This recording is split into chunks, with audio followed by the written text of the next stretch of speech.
le Campus de la Transition est une association qui est née il y a bientôt 6 ans. C'est un projet laïque, non confessionnel, mais ouvert à la dimension spirituelle. Et parmi ceux et celles qui ont cofondé le campus, plusieurs étaient chrétiens.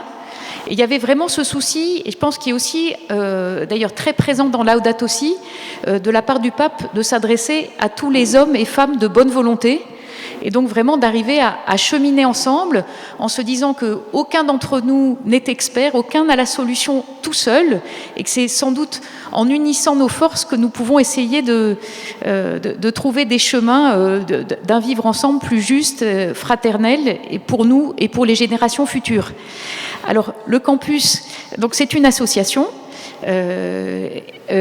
Alors, nous sommes maintenant, je pense, à peu près 60 ou 70 dans l'association. Mais ce qui est particulier dans le projet du campus, c'est qu'il y a à la fois l'idée d'être dans un lieu.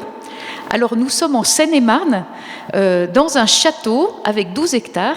Ce château avait été donné à ma congrégation, qui est celle des religieuses de l'Assomption. Donc, vous connaissez peut-être la grande maison qui est en face de la grotte. Voilà. Donc là, il y a ici les sœurs de la communauté de Lourdes. Et donc, le château de Forges, qui est dans un petit village de 400 habitants, avait été donné par une femme qui était veuve à son ancienne copine de classe à Saint-Dizier, je crois, à l'Assomption, en lui disant « Je te donne ce château et ce domaine, mais pour que ce soit un projet éducatif et social ».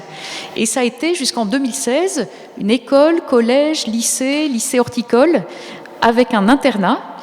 Et puis, pour des raisons financières, parce que c'était un peu un cadeau empoisonné quand même, enfin au sens où, voilà, c'est un château du XVIIIe siècle. Pour ceux qui lisent Tintin, c'est Moulinsart en 2 fois plus grand. Voilà. Et donc, la plupart des activités dans le lieu ont dû stopper en 2016. Et il se trouve que c'est à ce moment-là que j'ai eu un peu l'intuition de ce qui est devenu ensuite le projet du campus. C'était de se dire, finalement, on voit bien comment, notamment dans l'enseignement supérieur, eh bien, nous avons tendance à former des jeunes qui sont hors sol. En tout cas, c'était un peu mon expérience en travaillant pas mal dans une école de commerce, puis un peu une école d'ingénieurs et un peu avec des étudiants de Sciences Po aussi. C'était de voir des jeunes de plus en plus inquiets, concernés par ce qui se passe dans notre maison commune, comme dit le pape, et se dire, en fait, les cursus ne sont pas à la hauteur des enjeux. Donc, comment faire pour essayer de favoriser une meilleure prise de conscience? Et pour ça, l'intuition, c'était qu'il fallait s'enraciner quelque part pour avoir peu, entre guillemets, se coltiner ce que veut dire être dans un territoire donné. On est dans un village de 400 habitants, entouré par des voisins qui sont devenus des amis agriculteurs, qui ont un peu les mêmes problématiques, enfin toutes choses étant pas égales parce que c'est pas la même région, mais que les agriculteurs qui intervenaient tout à l'heure, donc la plupart sont des gros propriétaires, c'est peut-être pas forcément le cas, mais voilà, qui sont plutôt dans l'agriculture conventionnelle, qui sont conscients qu'il faut arrêter de mettre du glyphosate, n'empêche qu'on a des champs bien glyphosatés dès qu'on sort du campus, et qui nous disent, on est conscient qu'il faut une transition agricole, mais c'est pas si facile quand tout nous a encouragés à acheter des grosses machines et être dans une logique de rentabilité et très finalement d'accumulation. Voilà. Et donc pour donner juste un petit exemple des enjeux qu'on a donc, dans notre village, et on s'est dit en fait comment s'installer sur place. On n'avait pas d'argent du tout. Et on s'est installé au départ, on était 6. Il y avait un jésuite qui avait été envoyé pour 2 ans dans le projet et qui a une formation d'ingénieur agronome. Donc c'était aidant pour essayer de faire un écolieu de ce lieu. Puis on s'est dit, on va essayer de voir ce que ça veut dire que de développer une vie collective, communautaire. Et j'ai été donc envoyée par l'Assomption pour être dans le projet. Et comme le projet est laïque, pour pouvoir notamment travailler avec des institutions publiques, on était très vigilants à pouvoir accueillir dès le départ des personnes pas du tout croyantes. Et donc on s'est installé à 6, puis assez vite on a eu ce qu'on appelle des woofers, des jeunes qui sont venus pour nous aider, des bénévoles. Et puis maintenant, sur place, on est une trentaine à vivre, on est 8 engagés pour au moins 1 an. On renouvelle chaque année un peu notre engagement. Plusieurs sont là depuis 3 ans. On a une 12aine de services civiques et stagiaires, des bénévoles qui viennent pour une durée à peu près de 2 à 4 semaines. Et puis des personnes qui travaillent au campus comme salariés ou comme bénévoles et qui passent 1 ou 2 journées par semaine, 1 ou 2 journées, c'est ça, et donc 1 ou 2 nuits, puis qui ont un logement à l'extérieur. Et puis on accueille des étudiants, des professeurs d'universités, d'écoles, des équipes de direction, des professionnels, des collectivités territoriales, d'associations, d'entreprises, pour essayer de proposer une immersion dans ce lieu. Et alors, on est dans un château qui était chauffé au fioul, donc on a décidé de pas utiliser ça. Et puis donc, on a été pendant 4 ans dans un château quasiment pas chauffé l'hiver, avec un peu de chauffage électrique. Et les jeunes avec lesquels je vis ont nommé ça l'opération Sibérie, pour vous donner l'exemple. Et l'idée derrière, c'était vraiment pas de se dire que tout le monde peut vivre ça. Et que surtout, voilà, on n'est pas tous égaux devant le froid. Moi-même, je suis très frileuse, donc j'avais quand même un peu plus de chauffage, surtout que je suis beaucoup dans mon bureau ou à appeler des gens et autres. Mais c'était une manière de se dire que pour arriver à réussir la transition énergétique, il y a plein de bâtiments qui sont des passoires énergétiques. Même si il y a des programmes pour essayer de rénover ces bâtiments, eh bien, il va falloir essayer de chauffer les corps plus que les espaces. Et du coup, on essaye de retrouver des manières très concrètes de favoriser un peu ce que connaissaient les générations avant les nôtres, c'est-à-dire en gros de remettre des pulls, d'avoir des bouillottes. Maintenant, il y a quand même aussi des couvertures chauffantes. Enfin, on essaye de voir comment réduire la consommation énergétique, mais en même temps en vivant de manière conviviale et pas comme des super-héros. Et surtout pour favoriser plus de justice. C'est-à-dire, on est, par exemple, dans la communauté de communes, il y a de plus en plus de personnes qui sont en précarité, voire en ce qu'on appelle l'exclusion énergétique. Et l'idée est vraiment, avec ceux et celles, donc beaucoup sont assez jeunes, en bonne santé, et capables de vivre avec peu de chauffage, mais ce n'est pas vrai pour tout le monde. Donc l'idée, c'est de favoriser plus d'équité dans les manières de vivre. Voilà, ça c'est pour situer un peu mon propos. Et alors, voilà, avec cette expérimentation dans un lieu, on a essayé de réfléchir aux manières de favoriser une réflexion différente pour, en gros, voilà, réfléchir autrement pour agir autrement. En se disant qu'en fait, on est tous formatés par l'idée qu'il faut de la croissance pour pouvoir avoir une vie conviviale et décente pour tous. Et peut-être que c'est dit, peut-être qu'il faut réfléchir autrement. Donc, comment le faire pour être à la hauteur des enjeux? Alors, il se trouve qu'après une année d'expérimentation au campus à Forges, j'ai eu la chance de pouvoir rencontrer la ministre de l'Enseignement supérieur et surtout son directeur de cabinet de l'époque.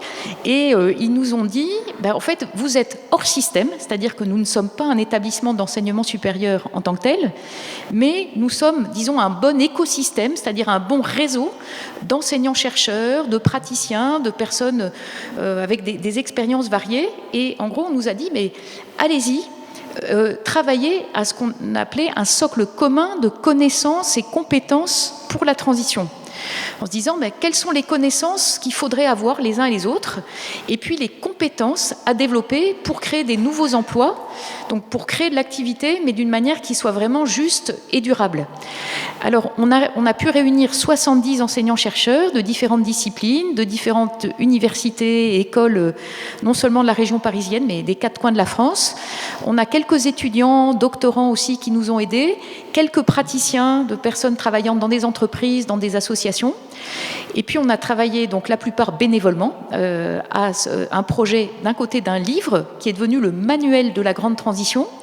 Et puis on a aussi constitué des groupes de travail en se disant qu'il fallait non seulement avoir un socle commun, mais aussi regarder de plus près comment, par exemple, dans les formations en économie, en gestion, intégrer de façon forte et structurante les questions écologiques et sociales. Et donc, on a une collection de petits manuels de la grande transition qui sont en train d'être publiés. On est au 8e petit manuel sur 12 prévus. Voilà. Et alors, je voudrais juste vous dire un mot de l'itinéraire un peu qu'on propose avec le manuel de la grande transition. Et je vais vous faire d'ailleurs 2 exercices pour montrer que voilà, c'est pour nous embarquer tous et que ça ne soit pas que la tête, mais c'est aussi ce qui est bien présent dans Laudato Si, ce que Gilles a bien montré, c'est que c'est aussi, alors nous on parle de notre pédagogie en disant c'est tête, corps et cœur. Voilà, pour nous faire bouger collectivement, il ne suffit pas d'un diagnostic intellectuel bien posé, il faut aussi que ça nous parle un peu aux tripes. Voilà, on se mette en route tous avec nos sentiments, notre capacité à aimer, à nous indigner, et puis comment faire en sorte que ça respecte aussi l'inscription dans des territoires. Et je pense que la table ronde et les expériences qui ont été nommées ce matin montrent bien l'importance d'être aussi à chaque fois très attentif à ce qui se passe dans les milieux vivants, à la fois les territoires au sens politique mais aussi géographique du terme. Alors on a réfléchi, alors c'est pas pour être jargonnant, mais on s'est dit comme moyen mnémotechnique, et pour ça que je vais vous faire un petit exercice, on a pris les mots qui sont dans les mots économie et écologie.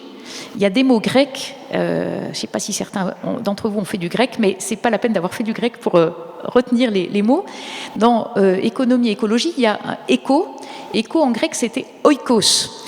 Et ça rejoint ce que le pape dit au premier chapitre de Laudato Si, quand il dit ce qui se passe dans notre maison commune. Donc ça, c'est pour nous la première porte d'entrée. On a parlé de 6 portes. Voilà. Et puis, je vais aller directement à la deuxième porte, qui est la porte ethos. Ethos, c'est le mot éthique qu'on utilise. Éthique, se dire est-ce que quelque chose nous paraît juste ou pas. On a pas mal parlé des injustices, notamment à l'égard de personnes ou de groupes plus vulnérables. Donc, l'éthos, c'est se dire, il y a des choses qui tournent par rond. Le pape en parle beaucoup, il en parle énormément aussi dans Laudate Deum, là, le texte il y a 2 jours, en disant, en fait, à l'échelle de la planète, les richesses sont très inégalement réparties, et ça va de pair avec le fait qu'en plus, non seulement il y a des riches et des très riches, mais qu'en plus, ce sont eux qui polluent le plus. Et je peux vous donner un chiffre très parlant, c'est qu'en gros, aux États-Unis, au Canada, les 10% les plus riches ont une empreinte carbone de 73 tonnes par habitant et par an. Ça nous dit pas grand-chose peut-être, mais si en gros, l'objectif en France, c'est d'arriver à 2 tonnes par habitant et par an en 2050.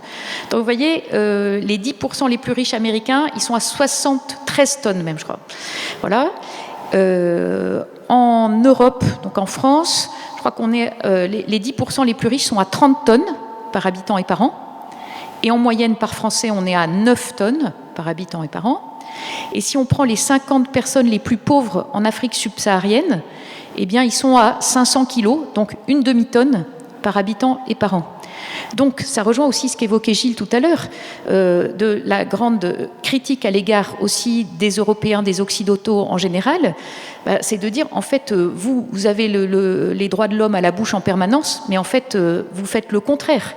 Et d'ailleurs, le pape a des paroles assez fortes pour dénoncer, en fait, forme d'homicide et de crime que nous perpétrons comme complices de ces injustices structurelles. Donc ça, c'est la deuxième porte, c'est ethos, c'est se dire, il y a des grandes injustices, donc comment regarder les conditions d'un monde plus juste et les responsabilités partagées des différents acteurs. Ensuite, on a la porte qui s'appelle nomos. Alors nomos, ça a donné c'est les règles du jeu. Ça veut dire, est-ce que nos institutions, elles fonctionnent bien? Est-ce qu'on se dit que nos démocraties et nos gouvernements, est-ce qu'ils répondent suffisamment aux besoins de transformation de nos sociétés? Et se dire, qu'est-ce qu'il faudrait changer dans les règles du jeu? Et je pense que les uns et les autres, on a des idées, que ce soit du point de vue peut-être éducatif, du point de vue justement agricole, du point de vue de la santé, du point de vue du souci des plus vulnérables, un peu on parlait de la situation dans les ESAT aussi. Enfin, voilà, comment est-ce qu'on fait pour qu'il y ait des règles du jeu qui soient plus satisfaisantes? Alors, ça c'est la troisième porte par laquelle on se dit c'est important aussi de regarder tout ça. Quatrième porte, c'est logos, qu'on trouve au mot écologie, il y a logos. Logos, ça a donné le logos. Alors pour les chrétiens, c'est aussi le verbe, c'est Dieu. Logos, c'est la question, donc le verbe, c'est les mots que nous utilisons, les récits. Et du coup, ça peut être aussi cette question des imaginaires, des récits collectifs qui peuvent nous entraîner. Et je pense qu'on est tous pareils, ou quand on a ceux qui ont des enfants, ou ceux qui sont éducateurs, ou autres, c'est que uniquement donner des injonctions à dire « il ne faut pas faire ci ou faire ça », ça ne suffit pas. On a besoin aussi d'avoir des choses qui nous entraînent positivement. Et donc, question de cette porte logo, c'est se dire quel est le récit collectif qui va pouvoir nous montrer un futur désirable, un futur possible, dans lequel il fait bon vivre ensemble. Et en se disant que sans doute les chrétiens ont plein de symboles. Justement, on a parlé du pain, de tout ce qui peut nous permettre de se dire ce pain partagé, qui est à la fois l'Eucharistie, mais aussi le repas. On a parlé d'agriculture, c'est d'abord nourrir et se réjouir ensemble de ce que nous avons à consommer de bonne qualité. Donc c'est aussi tout ce qui est sur tout ce dont on a parlé pour avoir une alimentation destinée à tous et de bonne qualité, qui soit goûteuse pour tous. Donc c'est tout ça. Donc ça, c'est la 4e porte. Ensuite, il y en a une 5e, c'est praxis. Praxis, ça a donné le mot pratique, l'agir, se dire, justement, tout ça, il faut atterrir. Il ne suffit pas de réfléchir à ce qu'on doit faire différemment, c'est comment on le met en œuvre concrètement. Donc, c'est se dire, quelles actions, à quelle échelle, par qui. Et tout à l'heure, on entendait à la fois des agriculteurs, des maires, des personnes qui sont des entrepreneurs, des personnes qui sont dans le monde éducatif. Et puis, chacun d'entre nous, qu'on soit retraité, jeune, pas encore au travail, en situation, avec plein quelles que soient nos activités, nous avons quelque chose à faire. Et c'est ce qu'on rappelait aussi du tous. Chacun d'entre nous a un rôle à jouer. Voilà. Et puis dans cette porte et ce chapitre, on a aussi évoqué les questions des mobilisations citoyennes. Alors moi, je vis avec des jeunes qui sont pour certains très en colère par rapport à ce qui se passe. Certains sont des militants alors de mouvements comme Dernière Rénovation ou Extinction Rebellion. Certains sont en lien avec des ONG qui font du plaidoyer pour changer des lois ou des règles du jeu. D'autres sont des personnes qui travaillent dans des entreprises et qui se disent aussi de l'intérieur, il faut faire bouger des choses dans le dialogue avec d'autres. Et on essaye de promouvoir un dialogue entre les uns et les autres pour essayer de se comprendre, parce que parfois, je pense qu'on fait tous l'expérience de polarisation aujourd'hui et de gens qui n'arrivent plus à se parler ou qui se lancent des étiquettes à la figure. Et donc, comment est-ce qu'on essaye d'être plus en communion pour pouvoir avancer ? Voilà, donc cette question des mobilisations citoyennes et de se dire peut-être qu'on a aussi tous des choses à faire, comme consommateurs, comme activistes, mais de différentes manières. Et enfin, Dunamis, c'est la 6e porte. Elle rejoint bien le 6e chapitre de l'encyclique Laudato Si, dont Gilles a parlé, sur la conversion écologique. Et finalement, c'est se dire, on est dans un monde qui peut être très angoissant. Et ça, le pape le souligne énormément là dans Laudate Deum, c'est dire, il y va très fortement pour dire qu'il faut dénoncer les opinions méprisantes et déraisonnables dont il dit, je cite le pape, que je retrouve même au sein de l'Église catholique, c'est-à-dire ceux qui, minimisent la gravité et l'urgence écologique. Et donc, le pape reprend les critiques à l'égard du discours, y compris des chercheurs en sciences du climat. Il reprend les arguments de ceux qui dénoncent les rapports du GIEC et autres rapports pour montrer comment c'est souvent de la mauvaise foi ou peut-être des gens qui ne sont pas suffisamment informés. Et donc en disant la situation elle est très grave, il y a vraiment urgente à agir. On est peut-être, et j'entendais encore la semaine dernière Valérie Masson-Delmotte, qui est une climatologue qui était vice-présidente d'un des groupes des scientifiques pour le climat du GIEC, qui disait, elle revenait la semaine dernière d'une réunion avec d'autres climatologues et elle rappelait, comme vous l'avez lu peut-être ou entendu, c'est que les glaciers en Suisse et en France ont perdu en 10% en 2 ans. Pardon ? Et dans les Pyrénées aussi, que tout ça s'accélère et qu'en fait, leur réunion de climatologues était de se dire, ils sont très prudents, les climatologues. Ils disent, il y a des probabilités, il y a beaucoup d'incertitudes, mais on sait qu'on est là, que tout ce qui se passe en ce moment, ils disent, c'est plutôt ce qu'on attendait pour 2040. Donc, on est dans une accélération des événements extrêmes. Je pense qu'on en fait tous l'expérience. Et donc, ça veut dire comment est-ce qu'on arrive à regarder ça avec lucidité. Et pour nous, l'apport Dunamis, c'était de se dire comment nourrir, lutter contre l'éco-anxiété aussi, notamment chez les jeunes. On voit de plus en plus de personnes, pour des raisons diverses, qui ont des burn-out, qui ont très peur. Alors, soit le risque, c'est de se dire après moi le déluge. Et donc, je vis ma vie, parce qu'en fait, si c'est si grave que ça, s'il n'y a plus rien à faire, alors à quoi bon? Donc là, le pape en parle aussi en disant, il ne faut surtout pas faire ça. Tout ce que nous faisons nous permet de faire une différence, et puis nous permet de cultiver justement cette compréhension du fait qu'ensemble, on peut arriver à changer des dynamiques. Alors, j'ai résumé nos 6 portes très vite. Je pourrais peut-être compléter encore un tout petit peu, notamment sur le dernier point plus spirituel, mais je vous propose de vous lever pour qu'on gestue les 6 portes, pour s'en rappeler. Oikos, c'est notre maison commune, pour prendre le chapitre 1er de Laudato Si. Donc, on va dessiner le globe. Donc, oikos. Oikos. Ethos, ensuite, ça va être la balance, comment on pèse, on essaye de discerner. Donc, ethos. Voilà. Ensuite, nomos, les normes, ce sont aussi les chemins que nous voulons emprunter ensemble. Donc, on va dessiner un chemin. Nomos. Logos, ce sont les mots que nous utilisons, récits, et comment nous nous écoutons, nous parlons les uns aux autres, donc c'est logos. Ensuite, praxis, c'est l'action, donc il faut faire des choses, on déplace des choses ensemble, donc voilà, praxis. Et dynamis, on part du cœur, voilà, on va ensuite à la terre, on se reconnecte à la terre qui nous est donnée, on se relie aux autres et à Dieu, ou à plus grand que soi pour ceux qui ne sont pas croyants. Alors, donc, dynamis. Oikos. Ethos. Nomos. Logos. Praxis. Et dynamis. Vous voyez, là, les 6 portes, c'est un peu... Donc, oikos, c'est le diagnostic, ce qui se passe.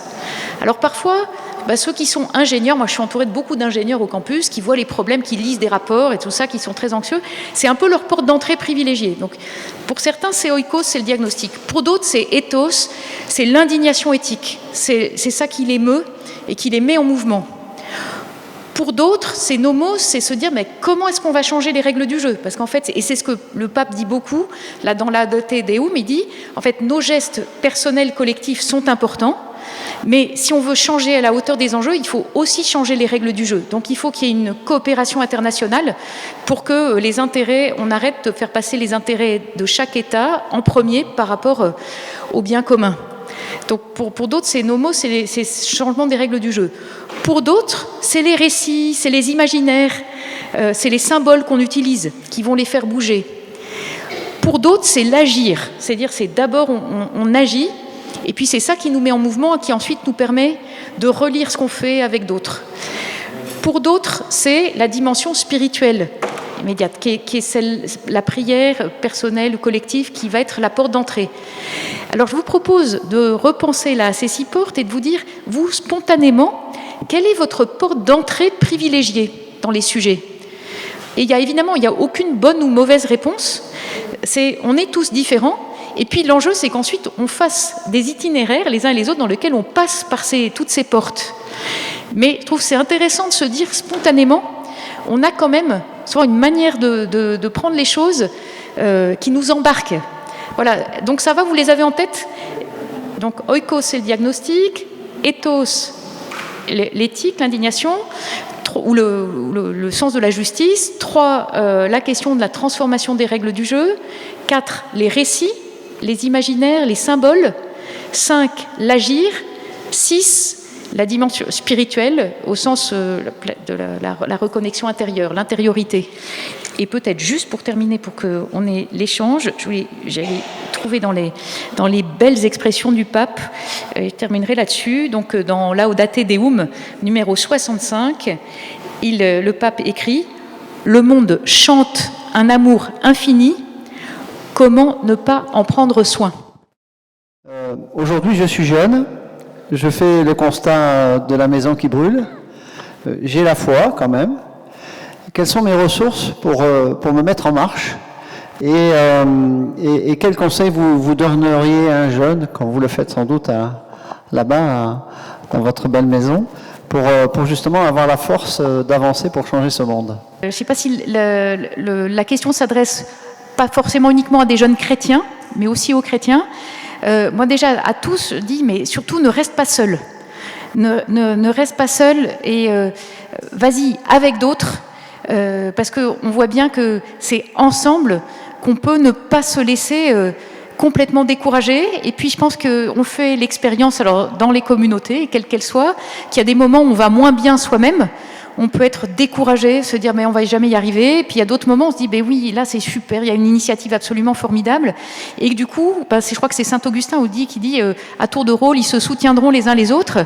Et qu'il y a, voilà, déjà se dire qu'il y a vraiment à pouvoir travailler ensemble et réfléchir ensemble. Et puis je crois, alors ça c'est l'expérience du campus, c'est d'agir, de ne pas être uniquement dans le diagnostic, mais de se dire de se mettre en mouvement très concrètement, parce que du coup, là déjà, on le sait bien les uns et les autres, quand on commence, on se dit aller marcher, aller dialoguer avec quelqu'un, aller partager ce qu'on vit, la mise en mouvement fait qu'on n'est pas tout seul à se tordre les boyaux en disant parce qu'il y a telle ou telle chose qui va pas. Et c'est vrai pour plein de sujets. Et je pense que ça, c'est fondamental. Et puis après, c'est, je pense, trouver pour chacun la manière dont, justement, on parlait des portes qui évoquent des sensibilités ou des façons complémentaires d'agir, de s'engager, c'est que chacun d'entre nous va avoir sa manière propre d'être appelé. C'est bien ça la vocation. Et la culture des vocations, c'est que Dieu nous appelle chacun de manière unique. Et c'est ça qui est magnifique. Et que c'est ce qui vaut pour l'un ne vaut pas pour l'autre. Moi, je dis souvent aux jeunes avec lesquels j'habite, ils me donnent des grandes claques assez régulièrement. Je donne juste un exemple. Il y en a une qui a passé 1 an et demi au campus, qui était une jeune ingénieure. Et un jour, elle m'a regardée, puis elle m'a dit « Cécile, moi, j'ai décidé de ne plus jamais prendre l'avion. » Et elle a rajouté « pour que des personnes comme toi puissent encore un peu le prendre. » Parce qu'elle savait que j'avais fait des enquêtes de terrain dans des pays du Sud, voilà. Et c'était bouleversant parce que de l'entendre me dire comme ça, et c'était pas du tout sous l'angle du sacrifice, c'était un choix en conscience, en se disant il faut entraîner d'autres à réduire énormément le fait de prendre l'avion, et elle se mettait donc complètement dans la question. Et en même temps avec lucidité sur le fait que nous sommes différents les uns et les autres. Et pour la petite histoire, ses parents sont venus une fois au campus et sa maman m'a dit qu'en fait, elle voulait être pilote de ligne au départ. Donc voilà, c'est pour dire comment je trouve, moi, entourée de jeunes merveilleux, mais qu'il faut aussi soutenir. Donc je crois aussi beaucoup, les jeunes, allez parler aussi avec des plus anciens ou des personnes qui ne sont pas de votre monde. Et que ça, il y a aussi ce décloisonnement de nos mondes.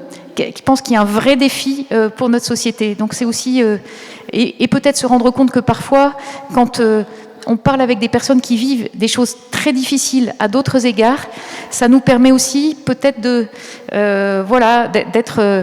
cheminer ensemble et de regarder les choses un peu différemment, finalement, de chausser des lunettes un peu différentes que celles qu'on peut avoir, qui parfois nous enferment.